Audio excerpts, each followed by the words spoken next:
Hey there everybody, welcome back to the channel. Thanks for tuning in again for another Friday update on news and information about DCS World. Of course, it's January 22nd right now. It's been a busy week.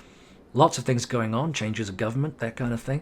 Anyway, I'm your host, Prickly Hedgehog. Let's talk about this week, which focuses on the F-18C. Eagle Dynamics has been feverishly working on this aircraft. I know as a segue here, they want to get this aircraft out of early access as practically soon as they can, so they can free up resources to focus on the Viper particularly.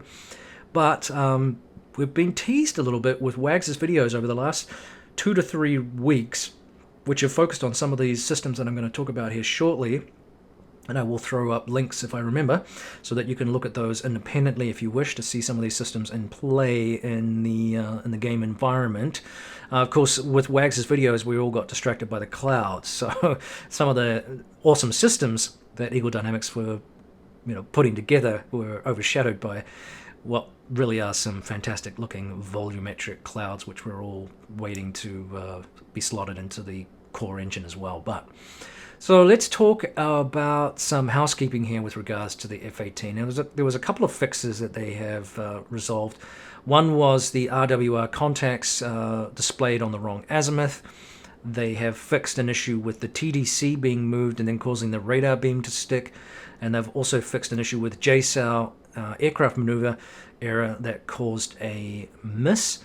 They're also adding in the fuel low bit, as well as auto layers for the GBU 24 paveway 3, and they're planning these features and many more to be released in the next update, which hopefully is next week based on what they're telling us here. So I expect a fairly decent patch, a pretty good list of implemented changes, so looking forward to that. So stay tuned for next week's more comprehensive update on what we've got going on. Nevertheless, let's talk about the development progress. And as mentioned, this stuff has been covered by WAGs.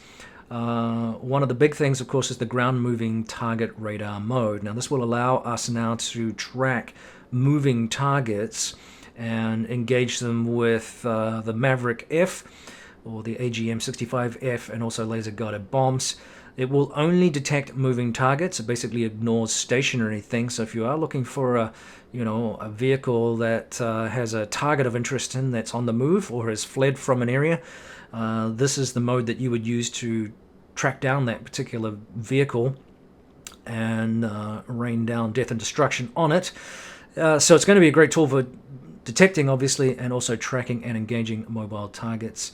So again, I will throw videos of some of these things down below with the links to Wags' page or YouTube channel. Next, we have the C radar mode. Now, we have the general map air-to-ground radar mode. That's been around on the aircraft for some time, but they're going to introduce the C AG mode, and this is going to allow us to track enemy ships or ships of interest out to 80 nautical miles, and this is particularly useful for engaging ships using the Harpoon anti-ship missiles, obviously, where you need a decent standoff range. Obviously, surface ships, particularly naval surface ships, can be pretty dangerous to engage, and you need that standoff range. The C mode can also be interleaved to display map ground returns, and it will allow us to, once the target has been designated in C mode, the targeting pod can also be slaved to the target. So some cool implementation things there. These seem like small updates, but obviously they're no small thing, and Eagle Dynamics has, like I said, been really working hard to bring this aircraft up to speed and close to, I think, moving out of early access. We'll have to wait and see, so stand by for that. Okay, next we have Defensive Systems Update. They're pleased to announce several new defensive features planned for the next update as well. These include the addition of the semi-automatic and auto-expendable countermeasures programs that can help, I guess, take some of the guesswork out of it, and also free up your fingers in that panic mode when you're trying to avoid a SAM or air-to-air. And also, and this is typically secret squirrel stuff, so I'm curious how they've implemented this, but they've also got the airborne self-protection jammer and jammer effects on the radar. So it'll be interesting to see what that looks like in game, and whether that makes a difference to flights into hostile territory with regards to those kinds of surface to air missile threats as well as air to air ones. So we'll see. All right, this was mentioned just in this week's video from WAGS, and that is the transmit designate function. They'll be adding that. It's also known as the TXDSG, and it's an option on the situational awareness display. When it's enabled, it allows you to transmit suits to ground designation points and launch and steering targets for flight members and friendly aircraft on the same Link 16 network. So this will be obviously very useful for those of you that do multiplayer missions and want to task resources or task aircraft to destroying particular targets, etc. So it's a really nifty, realistic thing, and again, nice level of realism for this aircraft, which really is a lovely aircraft. All right, some highlights here, as well as the substantial push to complete the Hornet's new features. Like I said, as I mentioned that they are working hard on this. They would like to mention a couple of notable additions, which include the Handy Wind Bulk Carrier. This is a new civilian ship equipped with a functioning helipad. This will allow you to put the Huey on it, the Gazelle, and also the Black Shark 2. Doesn't say anything here about the Hind or the MI8, but there you have it. They've fixed an issue with the headwind and tailwind anomalies for the F5E Tiger 2. They have fixed an issue in the mission edit here where AI escort aircraft are not engaging targets correctly. That's been resolved. And lastly here, they've done some stuff with DCS World in general. They've added more realistic cockpit sounds when using weapons. And the F10 ruler in VR and multi-monitor mode has now been fixed. The SA2 guidance has received a necessary accuracy improvement. That's not good news, but it is good news for realism. But anyway, also user-created ground units now shows in white in F10 view. And as I said, you can expect these minor fixes and many additions to be included in the next Open Beta 2.5.6 plan for next week. They are optimistic about where they're heading right now and believe that the opportunities for developers and the creative community are endless, and all the positive and meaningful benefits to the customers as a result of that. Now, speaking of creativity, at the very beginning of the newsletter, they mentioned some exciting news too. Over the next couple of weeks or coming weeks, they plan to release some third-party partners who are working on new and exciting campaigns. Now, I do know, and I forget the name of it now, there is, I believe, another F-18 Hornet campaign coming, and I'm also aware, obviously, as many of you probably are, the Zone 5, I think it is called, campaign from Reflected Simulations. This I'm very excited about.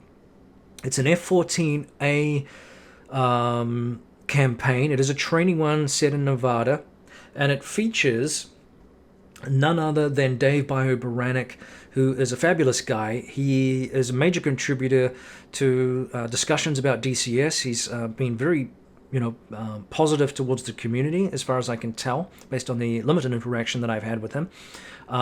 He has flown with virtual pilots from New Zealand, Australia last year, sat in the back of the Rio and was sort of talking them through some of the things that they were doing, and was impressed with the F-14's rendition in the game. And now he's lending his weight and expertise to this campaign, which, as I said, is going to be a training campaign in Nevada. Now, Bio comes with significant chops. He was a former Rio, obviously, and he was also a Top Gun instructor. So his credentials, are impeccable.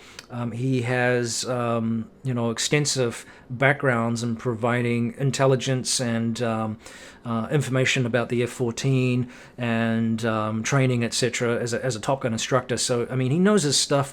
So this kind of important expertise coming into this community is really what sets this particular franchise apart from many, many others, I think. And I know that a lot of you have discussed and are excited about realism, wanting to learn a little bit more. This was something that came up with the Air Warfare group as well, looking at producing more realistic scenarios and training opportunities, if you like, and instructional videos to mimic some elements of air combat theaters, so that you're not just flying around randomly and doing your own thing. There's a certain amount of orchestration to all of this. with regards to AWACS and aircraft tasking. It's a lot of tactical and logistical stuff, not just you flying around as an independent. We really haven't had that kind of flying really since World War One, where it was all eyeball stuff, and you kind of took a gamble and whenever you went up. But as the game changed and electronic warfare kicked in, the invention of radar specifically, now we have aircraft being tasked. And in the modern theater, this is particularly important because, you have a very dynamic theater of combat, which requires a lot of thinking and logistical, pre-planning to be effective. So these kinds of experts helping the community, I think, is only beneficial, and I'm excited about that stuff. So let me know what you think. That pretty much wraps up this week's newsletter, unfortunately.